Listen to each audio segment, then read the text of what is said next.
말씀은 마가복음 15장 39절에서 47절 말씀입니다. 예수를 향하여 섰던 백부장이 그렇게 숨지심을 보고 이르되 이 사람은 진실로 하나님의 아들이었도다 하더라. 멀리서 바라보는 여자들도 있었는데 그 중에 막달라 마리아와 또 작은 야고보와 요새의 어머니 마리아와 또 살로메가 있었으니 이들은 예수께서 갈릴리에 계실 때에 따르며 섬기던 자들이요 또 이 외에 예수와 함께 예루살렘에 올라온 여자들도 많이 있었더라. 이날은 준비일 곧 안식일 전날이므로 저물었을 때에 아리마대 사람 요셉이 와서 당돌이 빌라도에게 들어가 예수의 시체를 달라 하니 이 사람은 존경받는 공회원이요 하나님의 나라를 기다리는 자라. 빌라도는 예수께서 벌써 죽었을까 하고 이상히 여겨 백부장을 불러 죽은 지가 오래냐 묻고 백부장에게 알아본 후에 요셉에게 시체를 내주는지라. 요셉이 세마포를 사서 예수를 내려다가 그것으로 싸서 바위 속에 판 무덤에 넣어두고 돌을 굴려 무덤 문에 놓음에 막달라 마리아와 요새의 어머니 마리아가 예수 둔 곳을 보더라.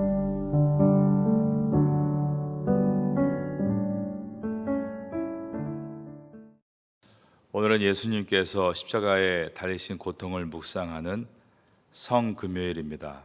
우리는 십자가에 예수님의 고난을 생각할 때 1년에 한 번만 고난 주간에만 묵상하는 것이 아니라 1년에 12달, 아니 평생 동안 예수님께서 오르신 골고다 언덕, 그 고난의 십자가를 묵상할 수 있어야 합니다. 왜냐하면 십자가를 통해 우리가 구원을 얻었기 때문이고 십자가의 능력이 오늘도 우리를 거룩하게 하기 때문입니다. 오늘 우리가 예수님의 십자가를 가장 가까이서 마주한 사람 백부장을 보게 됩니다. 그는 누구보다 십자가에 달리신 예수님의 가장 가까운 곳에 있었고 예수님의 거친 숨소리를 가장 가까이서 들었고 예수님의 마지막 몸에서 떨어지는 핏방울을 가장 가까이서 보며 주님의 마지막 임종을 지켜보았던 사람입니다. 백부장은 그의 수하들에게 예수님의 손에 대못을 박으라고 명령했던 사람입니다. 그런데 그 대못이 자신의 영혼을 관통하는 대못으로 돌아올 줄 아마 그는 상상도 못했을 것입니다. 오늘 본문 마가복음 15장 39절에서 백부장은 숨지는 예수님을 보면서 이 사람은 진실로 하나님의 아들이었도다 라는 고백을 하고 있습니다. 자, 우리 15장 39절을 한 번 더 봅니다. 이 말은 자신이 못 박은 예수가 하나님이셨음을 고백하는 영혼의 절규라고 할 수 있습니다. 도대체 자신이 명령한 대못에 박혀 죽어가는 예수님에 대해서 백부장이 무엇을 보았길래 이 사람은 진실로 하나님의 아들이었도다 라고 고백을 할 수 있었을까요? 이것은 오늘 이 시간뿐 아니라 평생 우리가 생각해야 될 내용입니다. 미국의 팀 켈러라는 목사님이 있습니다.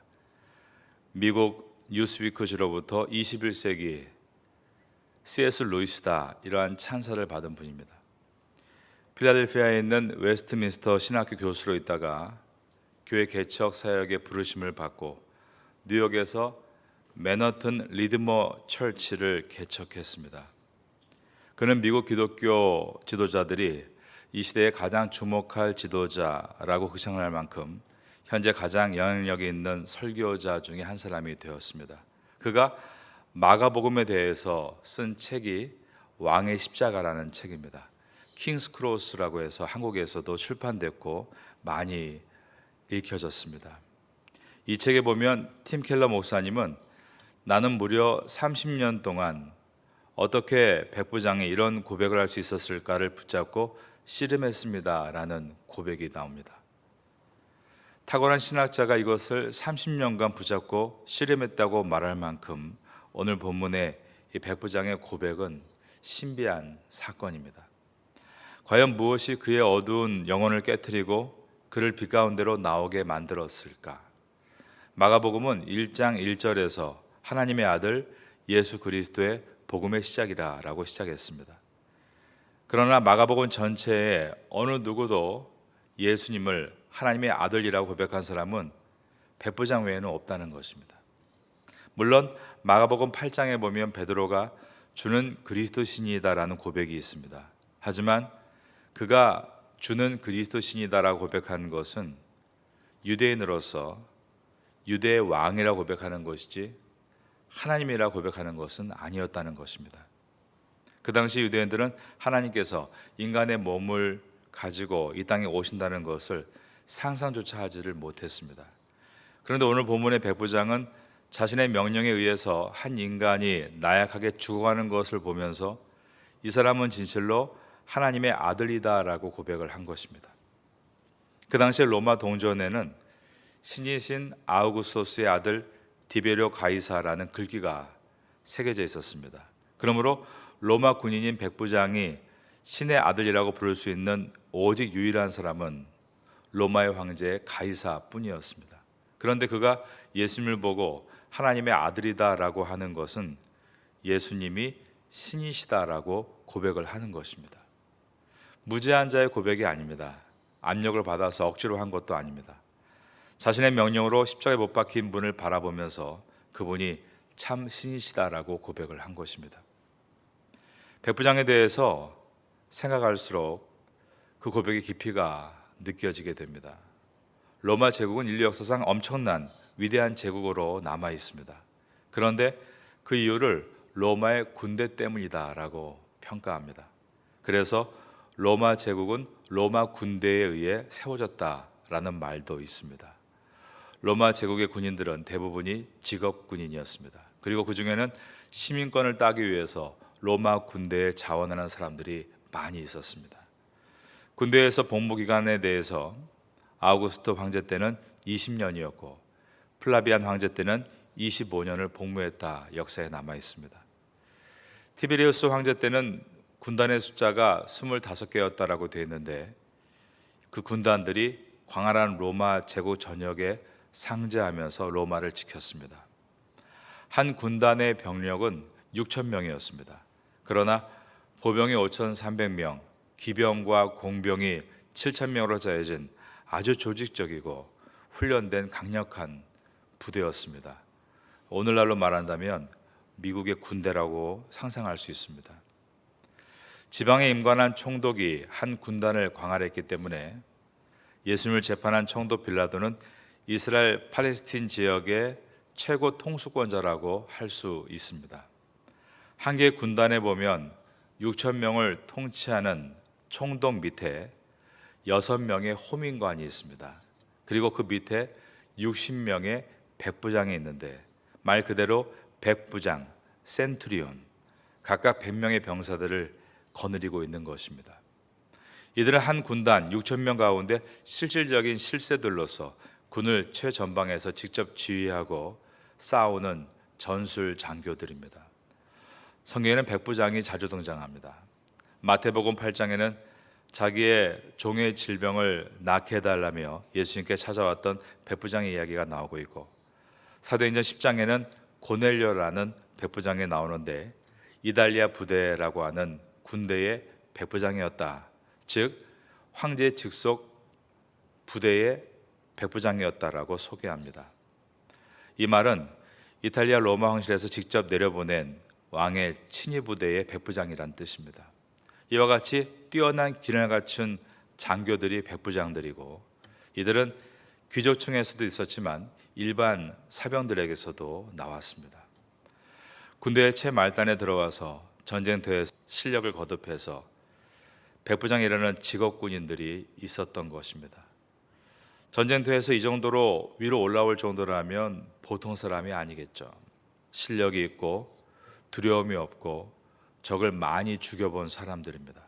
제가 이런 말을 드리는 이유는 그들은 죽음 따위에 눈 하나 깜짝거리는 사람들이 아니었다는 것을 말씀드리고 있는 것입니다.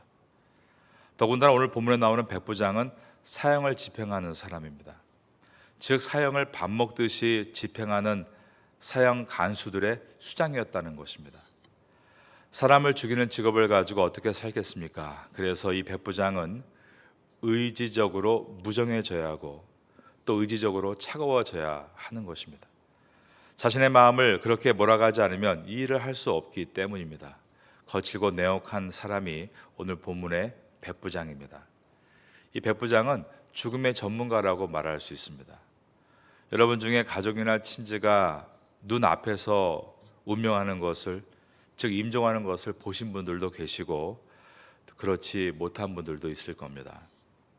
저는 목회를 하다 보니 병원에 신방을 가서 중환자실에 마지막 가쁜 숨을 몰아가며 숨을 거두는 모습을 여러 번 지켜볼 수밖에 없었습니다. 백부장은 죽어가는 모습을 보는 것이 아니라, 그런 것을 한두 번 보는 것이 아니라 늘 보는 사람입니다. 백부장은 시체 앞에서 밥을 먹을 수 있는 사람이고, 시체 앞에서 농담과 잡담을 넣어놓을 수 있는, 그렇게 죽음의 앞에 동요하지 않는 사람이 백부장입니다. 태국에 장례가 생겨서 장례 예배를 집례할 때 가족들과 성도들은 마음 아파하고 슬퍼하지만 그곳에 일하는 사람들을 가만히 보면 전혀 아랑곳하지 않습니다. 자기들끼리 웃고 떠드는 것도 봅니다. 그들에게 사람은 죽으면 그냥 화물인 것입니다. 그들은 죽음 따위 아랑곳하지 않습니다. 감정을 개입하지 않습니다. 왜냐하면 감정에 개입되면 그 일을 못하기 때문입니다. 백부장은 감정에 개입되어 있는 사람이 아닙니다. 무정한 사람입니다. 그런데 그 백부장의 영혼에 무언가가 뚫고 들어온 것입니다. 수많은 이의 죽음을 보았고 직접 사형을 집행한 이 백부장의 무정한 마음을 과연 무엇이 깨뜨렸는가? 팀 켈러가 말한 그 신비에 대해서 우리가 함께 보려는 것입니다. 우선 백부장은 빌라도 총독에게 예수님이 재판을 받을 때부터 뭔가 이상하다는 것을 감지했을 것입니다. 군단의 총사령관인 총독이 예수님의 재판을 이끌어가면서 오히려 몹시 끌려가고 있고 힘들어하는 표정을 보인 것입니다. 반대로 예수님은 너무나 의연하게 서 계셨습니다. 보통 죄수들은 최고형인 사형이 선고될 거 봐 있는 말 없는 말을 다 해가면서 어떻게 해서든지 자신의 죄를 감면하려고 살궁리를 하는데, 이 예수라는 사람은 도대체 한마디 자신을 변호할 말은 생각도 하지 않는 듯이 보여진 것입니다. 미스테리 사일런스, 신비한 침묵이라고 있을 때 백부장은 이것이 매우 의아하다라고 생각했을 것입니다. 그러다가 죽을 비밀을 제공하는 말에는 또 오히려 대답을 하심으로 더 죄를 가중하게 만드는 이상한 죄수였습니다. 결국 최종 판결 후에 빌라도가 예수를 로마 군병들에게 넘겨주자 군병들은 마치 먹이를 포획한 맹수와 같이 예수님의 육신을 괴롭히기 시작했습니다. 그 당시에 로마 군인들이 죄인들에게 내리쳤던 채찍의 종류는 세 가지였습니다. 첫째가 포스티라티오, 이것은 경범죄를 지은 자들에게 가해지는 책질이고, 프로겔라티오, 이것은 좀 더 위중한 죄인에게 가해지는 채찍질이었으며, 예수님께 가해진 채찍질은 베리베라티오로서, 이 채찍질은 사람을 말뚝이나 기둥에 묶어놓고 때리는 사람이 번갈아 칠 정도로 사력을 다해서 치는 채찍질이었습니다. 이 채찍질에는 그 채찍 끝에 납덩이가 붙어 있고 줄에는 못이나 날카로운 뼈 조각을 끼워 놓았기 때문에 한 번 때리면 무거운 납덩이 때문에 채찍이 몸에 휘감기게 되고 잡아당기면 못과 뼈 조각 때문에 살점이 뜯어져 나가는 채찍이었습니다. 이 베리베라티오 채찍으로 맞고 나가면 사람이 살 수가 없었습니다. 예수님께서 십자가에서 빨리 운명하신 이유도 바로 이 이유입니다. 우리가 영화 중에 예전에 패션 오브 크라이스트라는 영화를 보면 이 장면을 생생하게 묘사합니다. 이 영화가 얼마나 사실적인지 이 영화를 보면서 많은 사람들이 눈물을 흘렸고, 심지어 미국에서는 기절하는 사람도 있었다, 그런 기사도 있었습니다. 그러나 그렇게 살이 뜯기고 피가 흐르는 것이 백부장의 마음을 흔든 것은 아닙니다. 그는 수도 없이 이러한 장면들을 보기 때문입니다. 그런데 백부장이 놀란 것은 이렇게 맞고도 어떻게 인간이 이렇게 존엄할 수 있는가였습니다. 예수님은 온몸에 피가 딱지 가지고 옷은 군데군데 다 찢겨 앉아 군병들이 희롱을 부리느라 가시가 약 10cm에서 20cm가 되는 가시나무를 엮어서 예수님의 머리에 강제로 씌워 놓았습니다. 그리고 막대기 하나를 손에 들게 하고는 왕의 홀이라고 하면서 자칭 유대의 왕이라고 희롱을 한 것입니다. 가시면류관을 쓰고 막대기를 손에 들고 있는 예수님은 기괴한 광대와의 또 같았습니다. 거기에 군병들은 예수님께 침을 뱉고 주먹으로 얼굴을 때렸습니다. 그런데 예수님이 아무런 말씀도 아무런 저항도 하시지 않은 것입니다. 백부장이 이것을 보고 있었습니다. 그는 신기했을 겁니다. 이런 사람도 있구나. 원수들 앞에 이렇게 모든 것을 수용하는 존재가 있구나. 자기를 재판하는 사람을 오히려 두렵게 하는 존재가 있구나. 자기를 때리고 조롱하는 사람들을 오히려 부끄럽게 만드는 존재가 있구나. 이런 인간이 있구나. 이제 사형장으로 가기 위해 십자가를 지고 거리 행진을 시작합니다. 로마는 십자가의 사형틀을 사용하는데 죄수가 사형장을 향해 갈 때 십자가를 직접 지게 하고 최대한 멀리 시내를 돌아가게 합니다. 그 목적은 최대한 많은 사람들이 이 광경을 보고 법의 심판에 대해 두려워하게 만드는 효과를 얻기 위해서입니다. 한 죄수가 십자가를 지면 로마 군인 4명이 둘러서서 걷습니다. 그날 예수님과 함께 십자가에 매달린 강도가 둘이었으니 모두 4명씩 12명의 병사들이 함께 걷고 있는 것입니다. 그리고 백부장은 그 전체를 관할하며 옆에서 걷고 있었습니다. 백부장은 그 행렬 속에서 예수님과 함께 걸으며 온갖 복잡한 생각을 했을 것입니다. 왜냐하면 불과 일주일 전만 해도 수많은 순례자들이 모여서 평상시 인구보다 10배가 맺는 사람들이 예루살렘에 모여 예수님이 입성하실 때 호산나 다윗의 자손이여 하면서 종려나무를 흔들고 자신들의 옷을 바닥에 깔면서 예수님 발에 먼지 하나 묻지 않게 하려고 극진히 환영했던 그들이 어떻게 저렇게 예수를 철저하게 부인하고 매도하고 있는지 정말 이해를 못했을 겁니다. 사실 로마 군단은 유대인들이 자신들의 명절 유월절을 지킨다는 핑계로 어마어마한 수가 모여서 항상 군중의 힘을 사용하려 하고 특별히 올해 같은 경우는 예수라는 사람을 중심으로 민중 봉기가 나지 않을까 우려해서 군단 전체 즉 6천 명의 병력이 이스라엘 안에 집결된 상태였습니다. 이스라엘은 예루살렘 성지가 있는 유적지 이 땅을 중심으로 해서 사람들이 힘을 발휘하기 때문에 사실 로마가 행정을 위해서 세운 가이사라라는 도시보다 항상 이 예루살렘 성지가 더 위험한 곳이었고 그래서 보통 때는 로마 군단이 이달리아 부대라고 하는 왕의 직속 친위 부대와 함께 해안선에 있는 가이사라에 주둔해 있지만 6월절 기간에는 그 모든 군대가 예루살렘에 집결해서 어떠한 불미스러운 일이 없도록 그렇게 긴장하며 서 있었던 것입니다. 과연 유대인들이 지출원들 만큼 예수를 열렬히 환영하는 이 장면에서 봉기로 이어지지 않을까 걱정하고 있는데 불과 단 일주일 만에 갑자기 분위기가 반전돼서 그 모든 사람들이 예수를 죽이라고 길에 쏟아져 나와 있는 것입니다.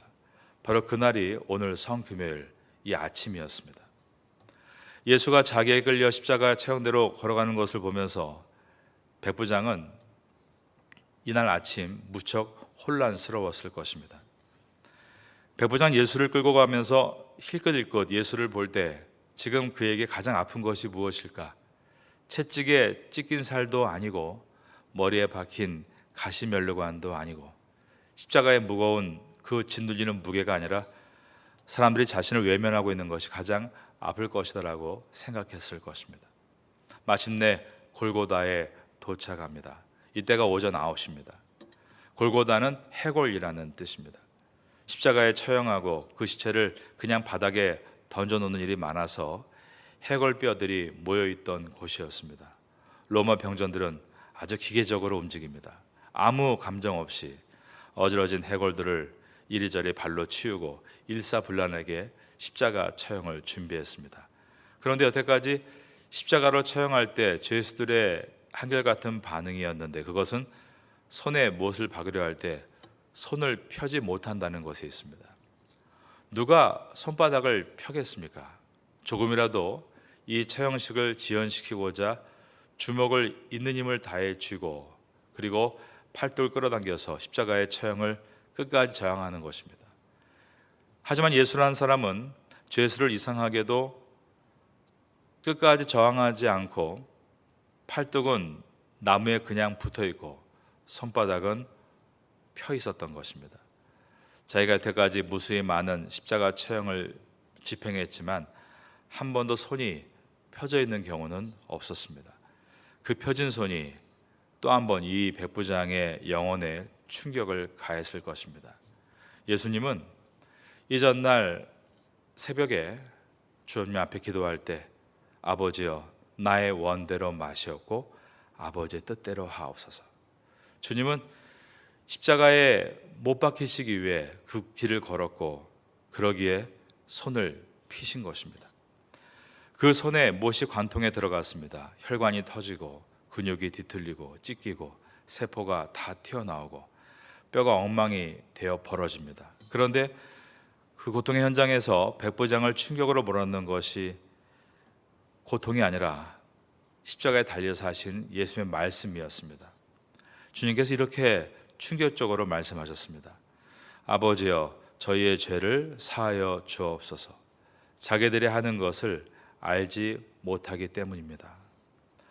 지금까지 십자가에 달린 사람들은 기력이 조금만 남아있다면 그 힘을 가지고 있는 욕 없는 욕을 하면서 내가 왜 죄인이냐, 나는 무죄다, 세상이 다 죄인 아니냐, 세상과 사회와 사람들을 저주하며 죽어가는데 이상한 죄수는 자기를 죽이는 자들을 향해 저들을 용서하여 주옵소서, 저들이 하는 것을 알지 못하기 때문입니다 라고 말한 것입니다. 백부장은 이런 말을 들어본 적이 없었습니다. 이런 놀라운 용서의 말이 나올 때 백부장은 충격을 받고 있었지만 조롱하는 사람들도 있었습니다. 이런 용서의 말이 나오는 동안 병사들은 예수님의 옷을 누가 가질까 희덕거리고 제비를 뽑고 있었다는 것입니다. 하지만 백부장은 예수님의 말씀을 들으면서 그 영혼이 통째로 흔들리고 있었습니다. 왜냐하면 예수님이 하시는 그 기도가 바로 자신을 위한 기도라는 것을 그가 알았기 때문입니다. 누가복음 23장 34절에 보면 이에 예수께서 이르시되 아버지 저들을 사하여 주옵소서 자기들이 하는 것을 알지 못함이니이다 하시더라. 그 다음 보니까 그들이 그의 옷을 나눠 제비 뽑을세 라고 되어 있습니다. 그러한 위대한 말씀 중에 병사들 중에 희덕거리고 옷을 갖기 위해 제비를 뽑는 자도 있지만 백부장은 예수님의 기도를 사형을 집행하는 나를 위한 기도라고 깨닫고 있었다는 것입니다. 마지막까지 나를 위해 기도하시는구나. 백부장은 어느 때부턴가 그 무대 위에 오직 예수님의 십자가와 자신만을 두고 있었습니다. 성경에 보면 예수님께서 십자가 위에서 7마디를 하셨습니다. 이 가상 7원 가운데 예수님께서 어머니 마리아에게 제자 요한을 가리켜 말씀하기를 여자여 보소서 아들이니이다. 제자 요한에게는 보라 내 어머니다, 홀로 남겨질 가련한 여인을 돌보시는 말을 하셨고, 옆에 달려있는 강도에게는 많은 복음을 전하셨는데 이 내용은 성경에 들어있지는 않습니다. 중요한 말씀이 들어있는데 그것은 이 복음을 전한 후 강도가 이 복음을 받아들이자 내가 진실로 내게 이르노니 오늘 너와 내가 낙원에 있으리라 라고 하셨습니다. 흉악한 강도를 회개시키고 복음을 믿게 해서 천국으로 안내하시느라 마지막 힘을 쏟으시는 그 장면을 백부장이 보고 있는 것입니다. 여러분, 우리가요 좀만 몸이 아프고 피곤해도 누워있고 싶지 말할 의욕도 없고 말하고 싶지도 않은 것입니다. 그런데 십자가에 달려있다는 이 상황에서 어떻게 이러한 일이 일어날 수 있겠습니까? 점점 팔에 힘이 없어지면서 몸이 아래로 처짐으로 갈비뼈가 조여지고 때문에 호흡이 곤란해져서 질식사로 죽게 되는 것이 십자가 사형의 틀입니다. 예수님이 나의 삶을 위해서 십자가에서 복음을 전하신다니 이건 어렵고 불가능한 일입니다. 예수님 말씀 가운데 엘리 엘리 라마 사막다니, 우리가 알고 있는 대로 나의 하나님 나의 하나님 어찌하여 나를 버리셨나이까, 아람어입니다. 그런데 이것이 얼마나 호흡이 가빠서 말씀하시는지 사람들이 이 말을 이해하지 못하고 엘리야를 부른다라고 잘못 오해를 한 것입니다. 오늘 마가복음 15장 36절을 보겠습니다. 한 사람이 달려가서 해면에 신 포도주를 적시어 갈대에 깨어 마시게 하고 이르되 가만두라, 엘리야가 와서 그를 내려주나 보자 하더라. 이렇게 오해를 한 것입니다. 이토록 숨이 가쁘고 한마디를 하시기가 어려운 그때 예수님은 남겨지는 어머니를 돌보시고 제자들을 돌보시고 십자가의 강도를 돌보고 계셨습니다. 그리고 그 강도가 드디어 십자가 위에서 복음을 듣고 예수님을 믿자 예수님은 오늘 너와 내가 함께 낙원에 있으리라, 그 모든 고통 속에도 가련한 영혼과 교통하시는 모습을 이 백부장이 본 것입니다. 백부장이 이런 생각을 했을지 모릅니다. 이 사람이 오늘 가는 그 낙원이 정말 있다면 나도 가고 싶구나. 게다가 오늘 본문의 첫 절인 마가복음 15장 39절 위에 33절을 보시면 제6시가 되매 온 땅에 어둠이 임하여 제9시까지 계속하더니 3시간 동안이나 온 땅이 컴컴한 상태였습니다. 백부장은 이것을 보면서 큰 두려움을 느꼈을 겁니다. 사람들은 미련하게 이것을 해석해 보려고도 했을지 모릅니다. 일식이었다. 그러나 6월절 기간은 보름달이 뜨는 기간입니다. 모래폭풍이다. 하지만 6월절인 그때는 우기철이기 때문에 모래폭풍은 일어날 수 없습니다. 이것은 신이 만들어내는 신적인 현상이었습니다. 더글라스 웹스터라는 신학자가 이렇게 이 내용을 표현합니다. 하나님의 아들이 탄생할 때에는 한밤중에 밝음이 있었다. 그러나 하나님의 아들이 죽을 때는 한낮에 어두움이 있었다. 그런데 여러분, 이런 어두움이 임해도 예수께 돌아오고 예수님을 믿는 사람들이 손에 꼽는다는 것입니다. 세상이 점점 어두워지고 환난과 핍박이 온다 할지라도 예수 믿는 사람은 손에 꼽게 될 것입니다. 중요한 것은 그런 신적 두려움을 느끼고 하나님께 돌아오는 것이 아니라 그 어려움 속에서 주님의 음성이 무엇인가를 깨닫고 돌아오는 것에 있습니다. 많은 사람들은 지나가겠거니 무덤덤하게 그 상황들을 그냥 흘려보내는 것입니다. 지금 이 어두움은 온 우주에서 가장 외로운 어두움입니다. 예수님께서 온 시간 속에 있는 모든 인류의 죄를 대속하시기 위해 죽으시는 순간 세상이 어두웠습니다.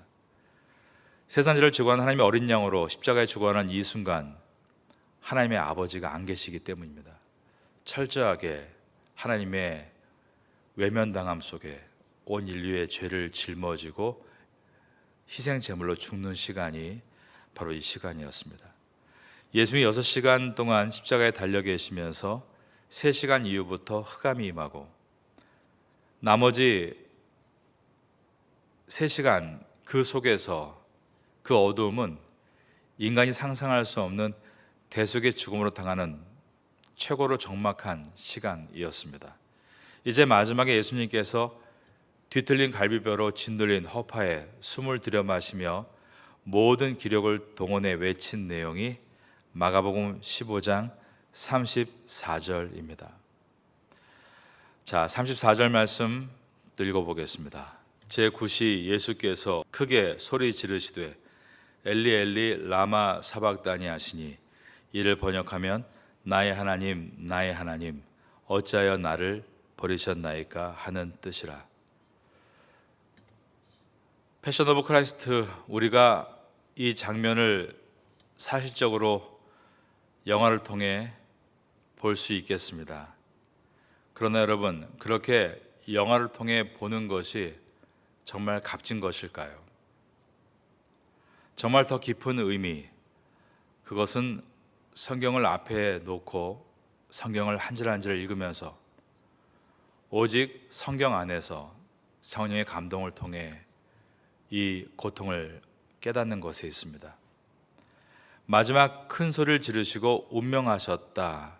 마가복음 15장 37절입니다. 예수께서 큰 소리를 지르시고 숨지시니라. 원어를 보면 목숨을 버리셨다라고 되어 있습니다.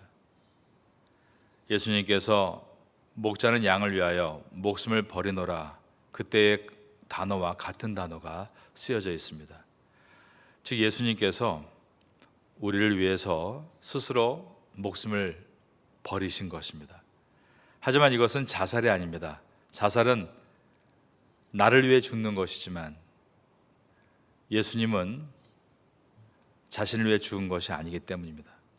타살도 아닙니다.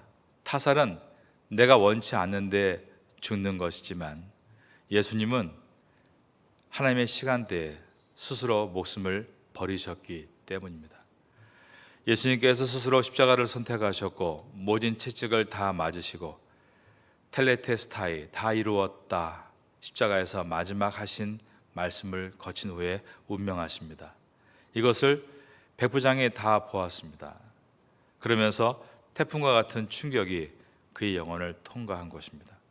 십자가 위에서 한마디 한마디가 인간이 할 수 없는 기괴한 말이었고 상상을 초월하는 말들이었기 때문입니다. 우리가 하나님 말씀, 성경을 통해서 이러한 놀라운 충격을 만나야 합니다. 그 놀라운 은혜를 성경을 통해 만나야 합니다. 그 조롱과 그 매질과 그 침뱉음, 그 십자가의 고통을 받으신 분께서 다 이루었다 하신 그 의미가 무엇일까를 우리가 성경을 통해서 알아야 하는 것입니다. 이 외침은 패배의 외침이 아니라 승리의 외침인 것을 우리가 성경에서 발견할 때 우리는 우리 인생에서도 패배하지 않고 승리할 수 있게 되기 때문입니다. 구약의 약속을 모두 이루었다는 외침과 순종하심으로 하늘 아버지의 모든 뜻을 완성하셨다는 외침, 그리고 그 모든 사랑을 완성하셨다는 외침입니다. 그날 세상은 어두컴컴했습니다. 하나님 아버지가 분명 숨어 계십니다. 왜냐하면 이 죽음의 값은 오로지 예수님께서 치르셔야 하는 일이기 때문입니다. 그런데 백부장은 그 옆에서 십자가에 달리신 예수님을 통해 하나님을 보게 된 것입니다. 그는 하나님의 아들이었도다.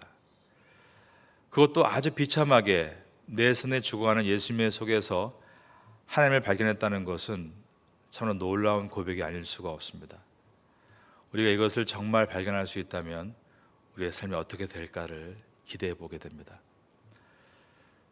신적인 능력으로 세상이 3시간이나 어두워지고 지진이 나고 무서운 능력이 임해도 믿지 않는 사람들은 믿지 않고 떠나가지만 그 안에서 백부장의 눈은 영혼의 눈이 열려서 그것이 하나님이 얼마나 우리를 사랑하시고 또 얼마나 우리를 위해 희생하시며 우리의 구원을 완성하시는가를 깨달을 수가 있었습니다. 이제 고난주간의 하루를 시작합니다. 유튜브로 십자가의 영상을 보지 말고 말씀으로 십자가의 주님을 바라보시기 바랍니다. 말씀을 통해서 십자가의 주님을 경험하게 된다면 이것은 그 어느 것보다 귀한 놀라운 은혜가 될 것입니다. 오늘 하루가 여러분께 그런 은혜가 있는 하루가 될 수 있기를 예수님의 이름으로 축원합니다.